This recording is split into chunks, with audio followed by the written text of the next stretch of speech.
यहाँ पर प्रतिवर्ष हजारों पर्यटक आते रहे हैं, परंतु यहाँ पर उनको युद्ध की विस्तृत जानकारी नहीं मिल पाती थी। इसलिए हमने इस संग्रहालय की स्थापना की है।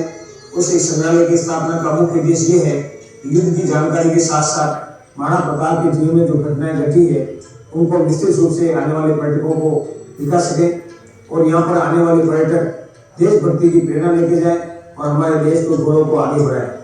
और इसी में विशेष रूप से आपको जानकारी देंगे श्रीमान हरीश भिवानी। धन्यवाद। इस म्यूजियम के संस्थापक श्रीमान मोहन जी श्रीमाली है।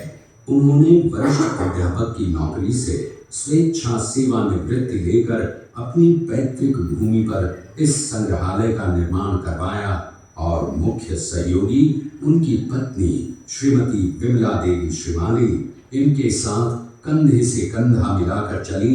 इस सपने को साकार करने के लिए उन्होंने अपना सब कुछ न्योछावर कर दिया। 18 जून 1576 ईस्वी को हल्दी घाटी का घमासान युद्ध हुआ था। ये युद्ध केवल एक दिन का था, जो मेवाड़ के राजा महाराणा प्रताप एवं मुगल अकबर की सेना के मध्य हुआ था। इस युद्ध में अकबर स्वयं नहीं आए थे। उन्होंने आमेर जयपुर के राजा मानसिंह को अपना सेनापति बनाकर भेजा था। हल्दी घाटी का युद्ध 5 किलोमीटर लंबे और 200 मीटर चौड़े क्षेत्र में हुआ। आप लोग सभी संग्रहालय में खड़े हैं। संग्रहालय से 200 मीटर की दूरी पर चेतक की समाधि है, जहां पर महाराणा प्रताप के स्वामी भक्त घोड़े चेतक को दफनाया गया था। यहाँ से 2 किलोमीटर की दूरी पर हल्दी घाटी दर्रा है। इस दर्रे की विशेषता है कि यहाँ की प्राकृतिक मिट्टी व पत्थरों का रंग हल्दी जैसे पीले रंग का है। इस दर्रे के चारों तरफ महाराणा प्रताप की भील आदिवासी सेना राणा पूंजा के नेतृत्व में तैनात थी। ये सेना तीर, भाले, पत्थर चलाने में कुशल थी। यहाँ से 1 किलोमीटर की दूरी पर शाही बाग है, जिसमें मुगल सेना का पड़ाव था।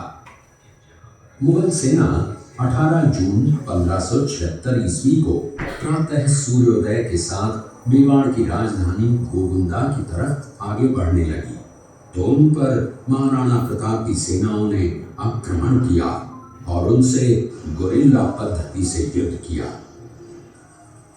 ये आक्रमण इतना तेज था कि जिससे मुगल सेना में भगदड़ मच गई। महाराणा प्रताप की सेनाओं ने मुगल सेना को यहाँ से 3 किलोमीटर दूर पीछे समतल क्षेत्र में, जहाँ अभी खमनोर गांव है, वहां तक खदेड़ दिया। इसी खमनोर गांव के पास बनास नदी के पास समतल मैदान में 7 घंटे का भयानक युद्ध हुआ। इस युद्ध में दोनों पक्षों से कुल 18,000 सैनिक मारे गए। जब ये युद्ध समाप्त हुआ तो वहां पर मानसूनी बरसात हुई और वहां पर कटी हुई लाशें और खून ने पानी में मिलकर एक तलाई का रूप ले लिया। इतिहासकारों ने इस तलाई को रक्त तलाई का नाम दिया। इस युद्ध में ग्वालियर का एक पूरा राज परिवार, जिसमें राजा रामशाह तंवर और उनके दोनों पुत्र थे, शहीद हो गया। यहीं पर एक बगीचा बनाया हुआ है और जो इस युद्ध में शहीद हुए थे उनके स्मारक इसी बाग में बने हुए हैं। इस लड़ाई की विस्तृत जानकारी आपको एक फिल्म के द्वारा दी जाएगी। आप जब इस कक्ष में सब कुछ देख चुके होंगे, तब ये फिल्म और लाइट व साउंड शो शुरू होंगे। तब तक के लिए धन्यवाद। अभी आगे में एक मूवी और है, यहाँ से आपको अंदर बैठना है, मूवी स्टार्ट करेंगे आगे। सीधा जो है